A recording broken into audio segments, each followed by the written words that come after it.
तो अगला श्लोक जो है 64वां श्लोक है, तो कृपया सभी साथ में दोहराइएगा। दूसरे अध्याय का 64वां श्लोक, तो सभी बोलिएगा। राग द्वेष विमुक्तेस्तु विषयान इंद्रियश्चरन् आत्मवश्यैर्विधेयात्मा प्रसादम अधिगच्छति। अनुवाद है, किंतु समस्त राग तथा द्वेष से मुक्त एवं अपनी आत्माओं को, अपनी इंद्रियों को संयम द्वारा वश में करने में समर्थ व्यक्ति भगवान की पूर्ण कृपा प्राप्त कर सकता है। तो इस श्लोक में भगवान शिक्षा दे रहे हैं कि यदि कोई व्यक्ति पूर्णतः कृष्ण भावना भावित है तथा श्री कृष्ण के निर्देश के अनुसार अपनी इंद्रियों के द्वारा विषयों का सेवन करता है, तो वह श्री कृष्ण की प्रसन्नता प्राप्त करता है और वह भवकूप में गिरने के संकट से सुरक्षित रहता है। पिछले श्लोक में भगवान ने कहा कि जो विषयों का चिंतन करता है और जैसे उसकी बुद्धि से भ्रमित होती है तो वह भवकूप में गिर जाता है। जो स्वतंत्र रूप से अपनी इंद्रियों का उपभोग करता है, ऐसे व्यक्ति के परिणाम के बारे में पिछले श्लोक में भगवान ने चर्चा की। अब इस श्लोक में भगवान क्या कह रहे हैं कि कोई व्यक्ति राग और द्वेष से मुक्त होकर, राग और द्वेष से मुक्त होने का मतलब है, राग मतलब आसक्ति और द्वेष मतलब वैराग्य। तो राग और वैराग, आसक्ति और वैराग्य से मुक्त ऐसा जो व्यक्ति, ना तो उसको इंद्रिय विषयों में आसक्ति, ना ही उनके प्रति उसने कोई फल को वैराग्य उत्पन्न कर रखा है। जैसे यहाँ पर इस श्लोक में प्रभुपाद कहे भी हैं, भक्ति रसामृत सिंधु का श्लोक इसमें वर्णन किया है। प्रापंचिकतया बुद्ध्या हरि संबंधी वस्तुना मुमुक्षुभिः परित्यागो वैराग्यम फल्गु कथ्यते। तो जो व्यक्ति जो भगवान का भक्त है वह उसका ज्ञान क्या होता है कि हर वस्तु जो है भगवान की है और भगवान की सेवा में प्रयोग करने के लिए है। तो ऐसा व्यक्ति जो है वास्तव में वैरागी है। लेकिन जो व्यक्ति हर वस्तु को ऐसे ही त्याग देता है कि ये वस्तु का प्रयोग करने से हमारे जो इंद्रियां विषयों की ओर आकृष्ट होंगी, तो हर वस्तु मुझे काम में नहीं लेनी है, ऐसा व्यक्ति का जो वैराग्य है उसको क्या कहा है? फल्गु वैराग्य, असत्य या मिथ्या वैराग्य कहलाता है। क्योंकि हर वस्तु को भगवान की सेवा में प्रयोग करना चाहिए, उसे त्यागना क्यों है? भगवान की सेवा में प्रयोग करना चाहिए। फिर यानी भोग भगवान के लिए है, प्रसाद जीव के लिए। जब वो व्यक्ति भगवान की सेवा में का हर वस्तु को प्रस्तुत करता है और प्रसाद के रूप में जब भगवान उसे प्रदान करते हैं, तो उसकी इंद्रियां स्वतः प्रसन्न होती हैं और उससे भगवान भी प्रसन्न होते हैं। उसे अलग से भगवान को, अपनी इंद्रियों को जबरदस्ती नियंत्रित करने की आवश्यकता नहीं पड़ती है। तो इस श्लोक में हम इस बारे में चर्चा करेंगे। तो श्लोक का जो पहला चरण है वह क्या है? राग द्वेष मुक्तस्तु विषयान इंद्रियश्चरन्, अर्थात राग द्वेष से मुक्त इंद्रियों के द्वारा विषयों का सेवन करते हुए।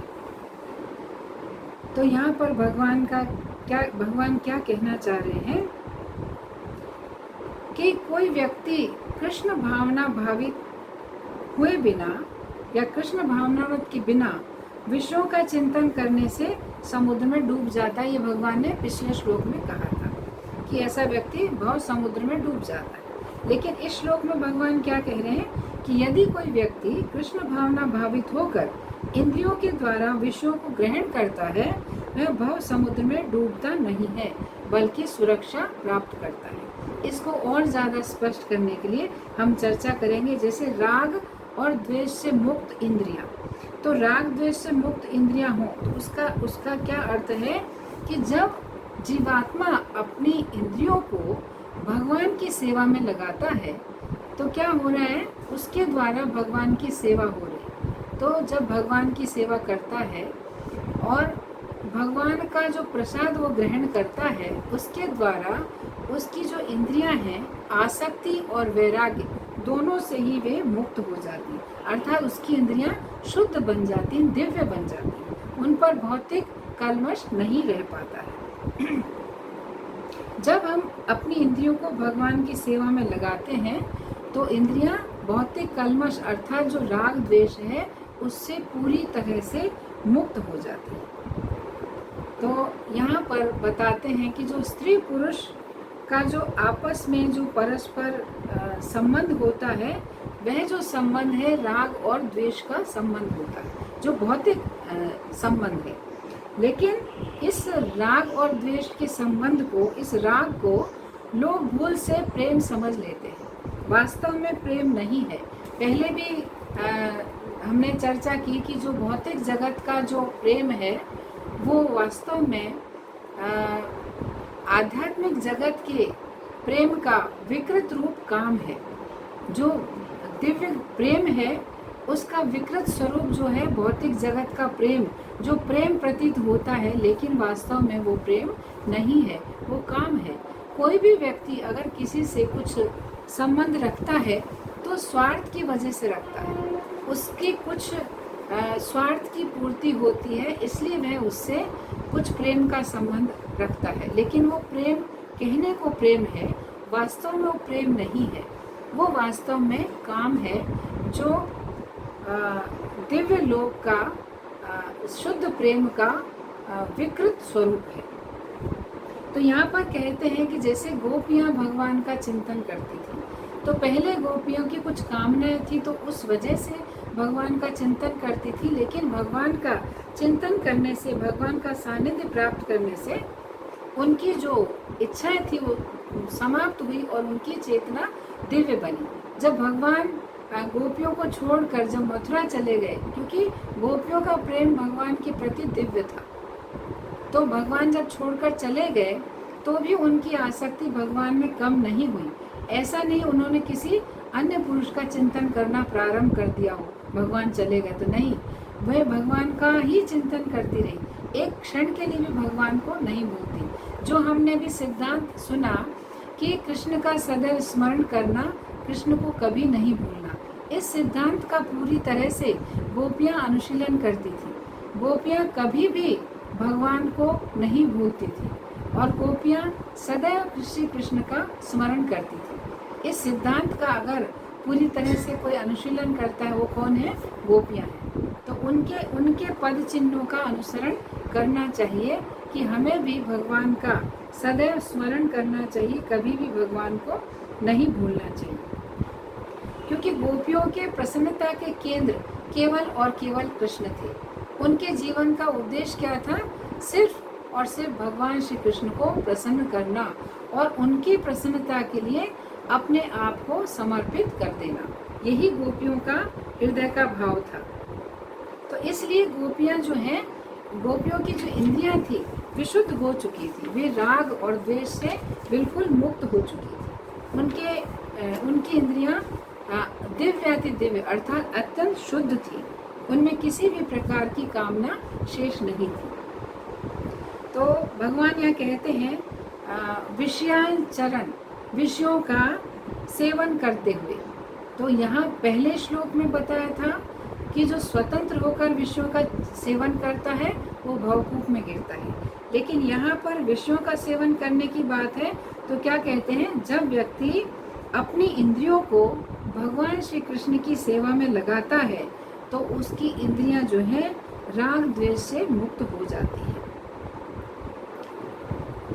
और जब उसकी इंद्रियां राग द्वेष से मुक्त हो जाती हैं और फिर वह विषयों का सेवन करता है तो उसके मन में भी राग द्वेष उत्पन्न नहीं होता, अर्थात कृष्ण भावना भावित जो व्यक्ति रहते हैं, चाहे स्त्री हो पुरुष हो, जब वे कृष्ण भावना में रहकर सेवा करते हैं तो उनके हृदय में आपस में स्त्री पुरुष के प्रति राग द्वेष का भाव नहीं होता, उनके दोनों के मध्य में प्रेम का संबंध होता है। और ये क्यों होता है? क्योंकि उन्होंने अपनी इंद्रियों को भगवान की सेवा में नियोजित कर रखा है, जिसके कारण उनकी इंद्रियां शुद्ध हो चुकी हैं और वे भौतिक राग द्वेष से मुक्त हो चुकी हैं। तो ऐसे जो स्त्री पुरुष हैं वे दोनों साथ रहकर भी भगवत प्रेम में लगे रहते हैं और उन दोनों के बीच में किसी भी प्रकार का भौतिक राग द्वेष नहीं होता है। भगवान की सेवा में अपनी इंद्रियों को नियोजित करने से उनकी इंद्रियां शुद्ध हो जाती हैं। इस श्लोक पर प्रभुपाद लॉस एंजल्स में प्रवचन देते हुए कहते हैं, ये 19 दिसंबर 1968 की बात है। तो हम प्रभुपाद के शब्दों में ही यहाँ पर श्रवण करेंगे। प्रभुपाद ने कहा था, अन्य विधियों में योगी गण इंद्रियों का बलपूर्वक दमन करने का प्रयास करते हैं। जैसे कहते हैं, मैं हिमालय में चला जाऊंगा, मैं सुंदर स्त्री को कभी नहीं देखूंगा, मैं अपने नेत्रों को बंद कर लूंगा। यह बल प्रयोग है। आपको हिमालय में जाने की आवश्यकता नहीं है। आप लॉस एंजलिस शहर में रहिए और अपने नेत्रों को श्री कृष्ण का दर्शन करने में लगाइए। इस प्रकार आप हिमालय में रहने वाले व्यक्ति से अधिक श्रेष्ठ हैं। आप अन्य सभी वस्तुओं को भूल जाएंगे। आप अपने कानों को भगवत गीता यथारूप का श्रवण करने में लगाइए। तब आप सभी प्रकार के बेकार की बातों को भूल जाएंगे। आप अपने नेत्रों को श्री कृष्ण के अर्चा विग्रह के सौंदर्य का दर्शन करने में लगाइए। आप अपनी जिह्वा को कृष्ण के प्रसाद का आस्वादन में लगाइए। आप अपने पैरों को मंदिर आने के लिए प्रयोग कीजिए। आप अपने हाथों से श्री कृष्ण की सेवा करिए। आप अपनी नासिका से श्री कृष्ण को अर्पित पुष्पों की और तुलसी की सुगंध में लगाइए। फिर आपकी इंद्रियां कहाँ भागेंगी? वे सभी ओर से बंध जाएंगी। इस प्रकार सफलता निश्चित है। आपको अपनी इंद्रियों को बलपूर्वक वश में करने की आवश्यकता नहीं है। यह मत देखो, वह मत करो, वह मत करो नहीं, आपको केवल कार्य बदलना है। इससे आपको सहायता प्राप्त होगी। तो प्रभुपाद इस प्रवचन में इस प्रकार कह रहे हैं।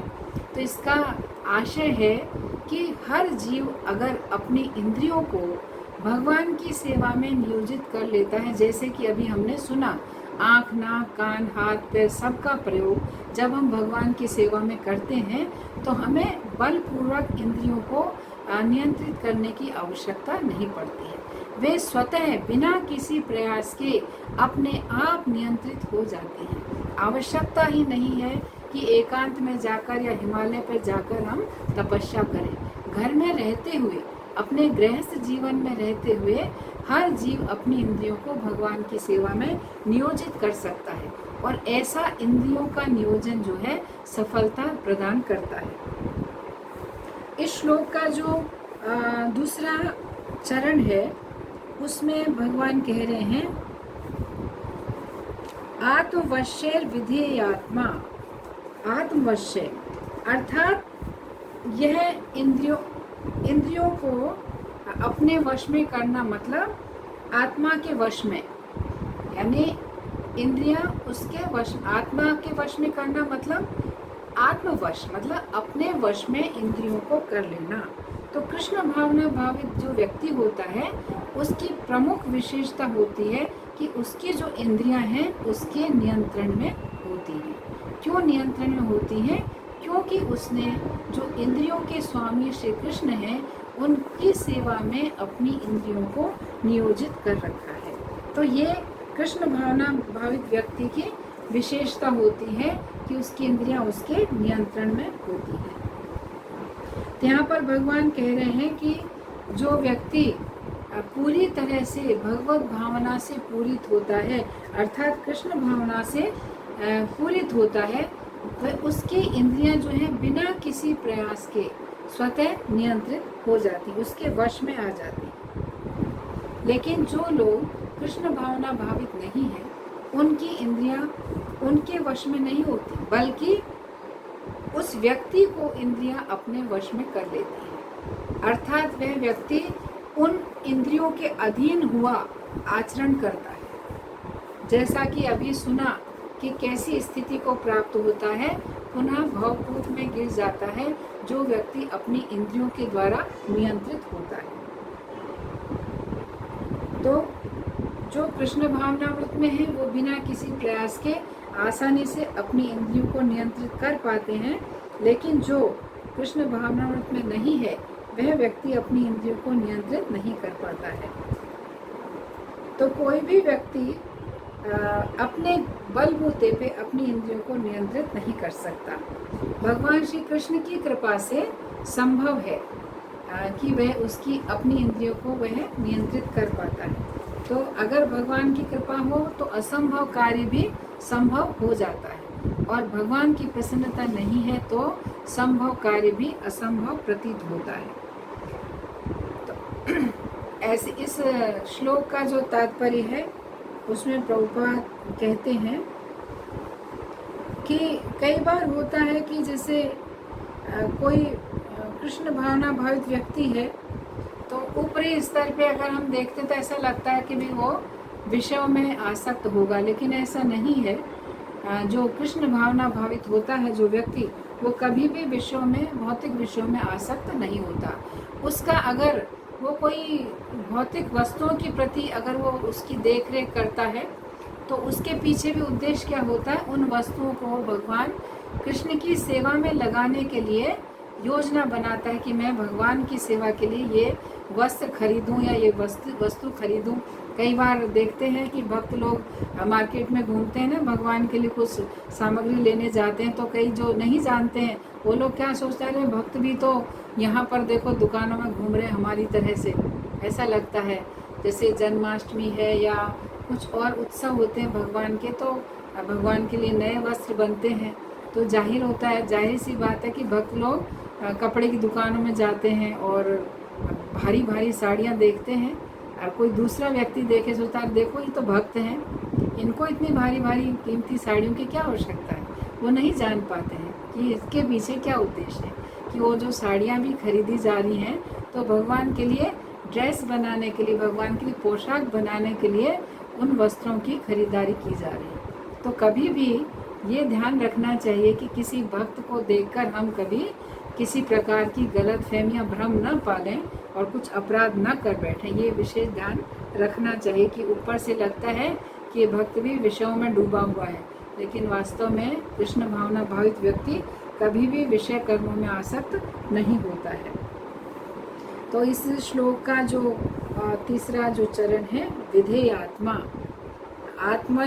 आत्मवश्य विधेय आत्मा। विषेधात्मा का, विधेय आत्मा का अर्थ है आज्ञा का पालन करने वाला, अर्थात जो शास्त्र है, साधु है, आचार्य हैं, जो आदेश देते हैं उनका पालन करना। तो ऐसा व्यक्ति जो होता है वो क्या करता है, विधि या नियम का, अर्थात आज्ञा का पालन करने वाला होता है। तो जो भी जो आचार्य हैं वो बताते हैं, जो जैसे गुरु को आदेश देते हैं ना कि आप यथासंभव जप करें, एक संख्या पूर्वक आपको जप करना है, इतनी माला आपको रोज करनी है, और आध्यात्मिक ग्रंथों का पढ़ना है, भगवत गीता है, भागवत, इसको पढ़ना है, वैष्णव का संग करना है, वैष्णव सेवा करनी है, विग्रह सेवा करनी है। इस प्रकार जो आज्ञा होती है, जो विधि विधान होते हैं, उनका जो पालन करता है, ऐसा व्यक्ति विधेय आत्मा कहलाता है। तो कृष्ण भावना भावित व्यक्ति अपनी इंद्रियों के द्वारा केवल उन्हीं विषयों को उन्हीं विषयों का सेवन करता है जिनकी उसे आज्ञा प्राप्त होती है। ऐसा नहीं कि वो अपने जो आध्यात्मिक निर्देश हैं उनसे बाहर जाकर कुछ अलग व्यवहार करे, कदापि नहीं। वह अपनी जो जीवन है उसको इस तरह से ढालता है कि उसका जीवन गुरु, साधु, शास्त्र, इन पर ही निर्भर करता है। इसके बाहर उसकी जो नियमावली है उनका वो खंडन कभी भी नहीं करता है।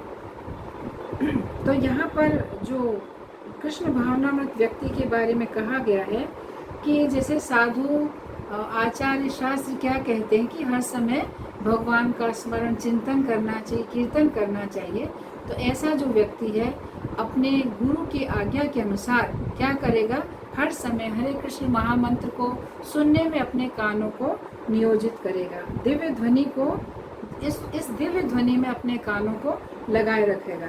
परंतु जैसे फिल्मी गाने हैं वो भले कितने भी मधुर हों, और कितने भी आकर्षण करने वाले हों उनकी ध्वनि जो है, लेकिन भक्तगण कभी भी अपने कानों को ऐसे भौतिक संगीत में नहीं लगाते हैं। और जो आचार्य कहते हैं कि श्री कृष्ण को अर्पित भोजन ही प्रसाद के रूप में ग्रहण करना चाहिए, और भौतिक जगत का भले कितना भी उच्च कोटि के पदार्थ हो, 56 व्यंजन ही क्यों न हो, लेकिन जो भक्त है कभी भी अपनी जिह्वा को ऐसी वस्तुओं को आपके आस्वादन में नहीं लगाएगा जो भगवान श्री कृष्ण को अर्पित नहीं की गई हो, अर्थात वो भगवान के प्रसाद के अलावा अन्य किसी वस्तु को ग्रहण करने में अपनी जिह्वा का प्रयोग नहीं करेगा।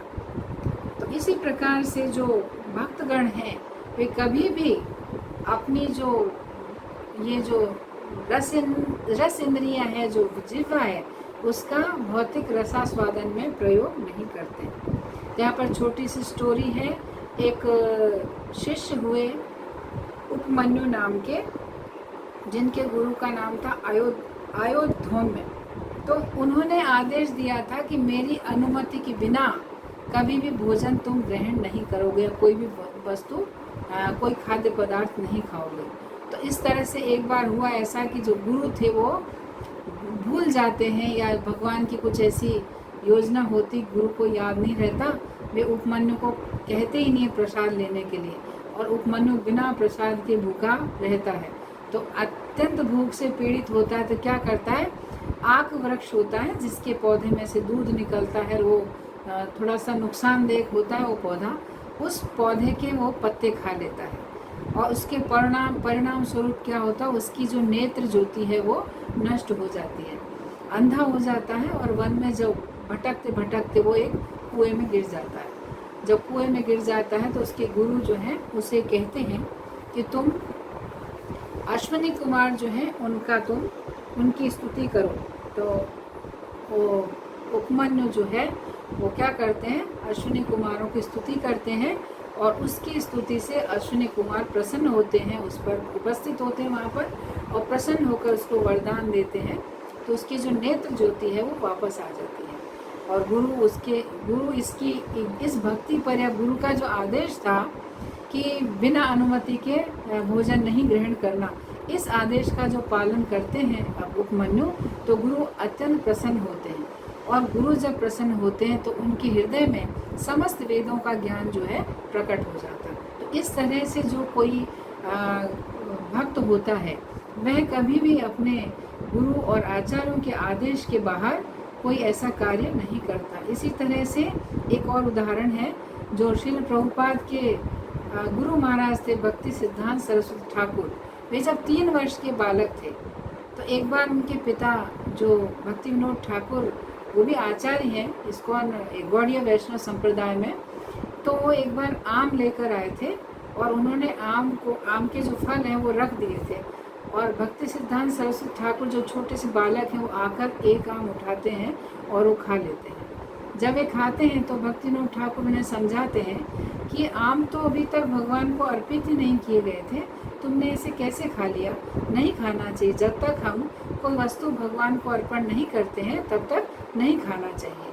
तो छोटे से बालक हैं भक्ति सिद्धांत सरस्वती, जिन्हें बड़ा अपराध बोध होता है कि मैंने कितना बड़ा अपराध किया है कि मैंने भगवान को भोग लगने के पहले आम ग्रहण कर लिया। जब वे बड़े हुए आचार्य बने, भक्ति सिद्धांत सरस्वती ठाकुर उनका नाम हुआ, वे सन्यासी बने, उसके बाद जब उन्होंने अपने जीवन में बचपन से ही जिस दिन उन्होंने वो आम खाया था उसी दिन उन्होंने प्रतिज्ञा कर ली थी कि अब मैं कभी अपने जीवन में आम नहीं खाऊंगा, कि मैं कितना बड़ा अपराधी हूँ कि भगवान को अर्पण किए बिना मेरी जिह्वा कितनी लालायित थी कि आम का भक्षण किया। अब वे प्रतिज्ञा कर लेते हैं। जब वे आचार्य बने, उनके शिष्य कभी उनको आम अर्पित करते थे तो वे कहते थे कि नहीं, मैं ये आम नहीं खा सकता क्योंकि मैं बहुत बड़ा अपराधी हूँ। इतना मतलब उनके मन में ये बात पक्की बैठ गई थी बचपन में ही कि भगवान को अर्पित किए बिना कुछ ग्रहण नहीं करना चाहिए।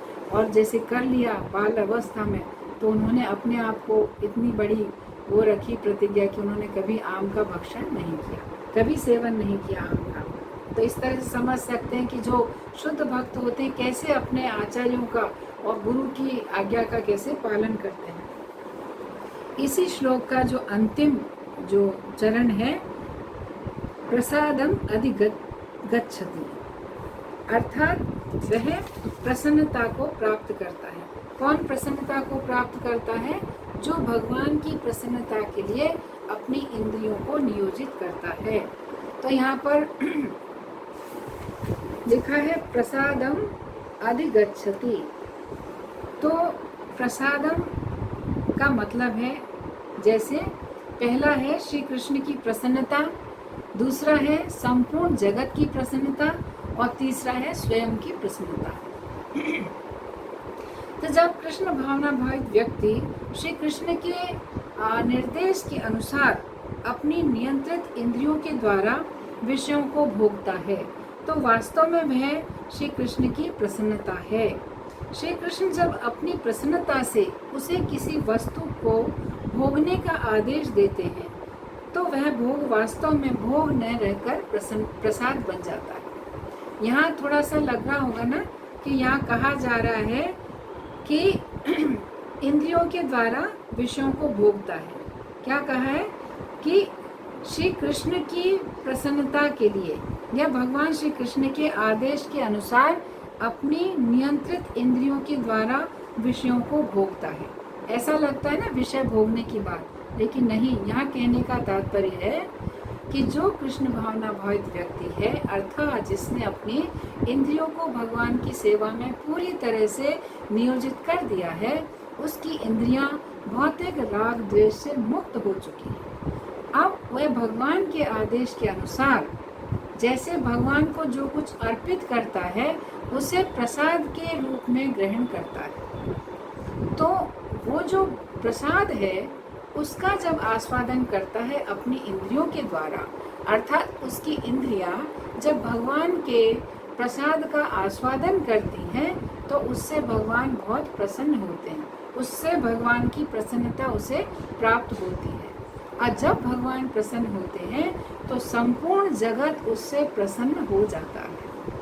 और जब भगवान प्रसन्न होते हैं, संपूर्ण जगत प्रसन्न होता है, वह व्यक्ति स्वयं प्रसन्न हो जाता है। इस तरह से जब कोई जीव अपनी इंद्रियों को भगवान की सेवा में लगाता है, तो सभी कोई लाभान्वित होते हैं।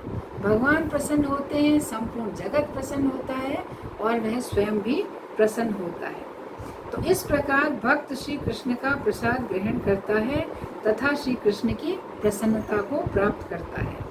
और शास्त्र का वचन भी है, यस्मिन् तुष्टे जगत तुष्टो भवति, अर्थात जो व्यक्ति श्री कृष्ण को प्रसन्न कर लेता है उस पर संपूर्ण जगत प्रसन्न हो जाता है।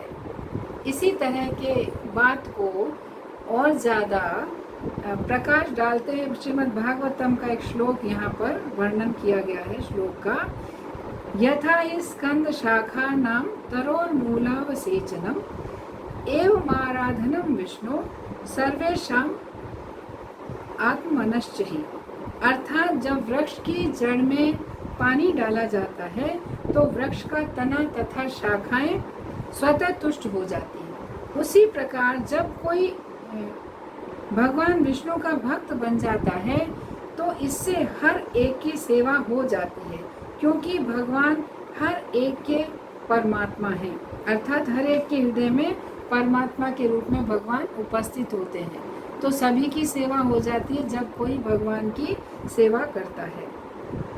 तो इस प्रकार से समझना चाहिए कि व्यक्ति श्री कृष्ण के आदेश से अपनी नियंत्रित इंद्रियों के द्वारा विषयों को भोगता है, वह श्री कृष्ण की प्रसन्नता को प्राप्त करता है तथा श्री कृष्ण के प्रसन्न होने से सभी लोग प्रसन्न होते हैं और स्वयं भी वह प्रसन्न हो जाता है।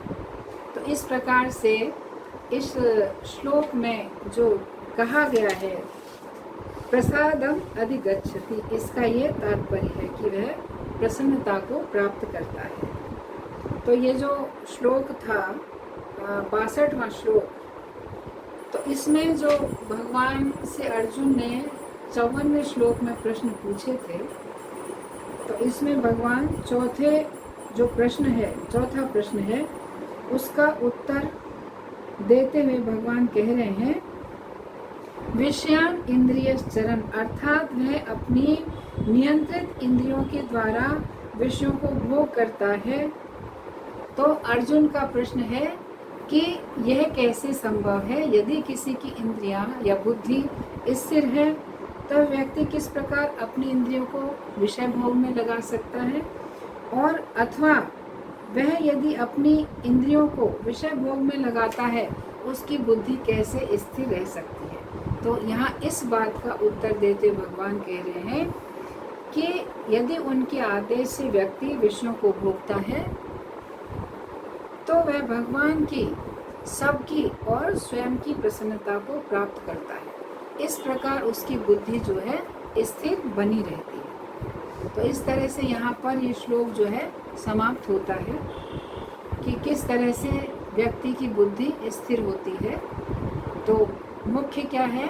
भगवान की सेवा में स्वयं को नियोजित करने से हमारा मन, हमारी बुद्धि, हमारी आत्मा, इंद्रियां सब कुछ स्वतः नियंत्रित हो जाते हैं। अन्य किसी प्रकार का प्रयास करने की आवश्यकता नहीं होती है। तो हम रुकते हैं।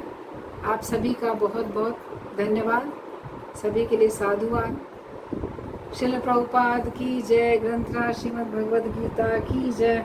वांछा कल्पतरुभ्यश्च कृपा सिंधुभ्य एव च पतितानां पावनेभ्यो वैष्णवेभ्यो नमो नमः। हरे कृष्ण।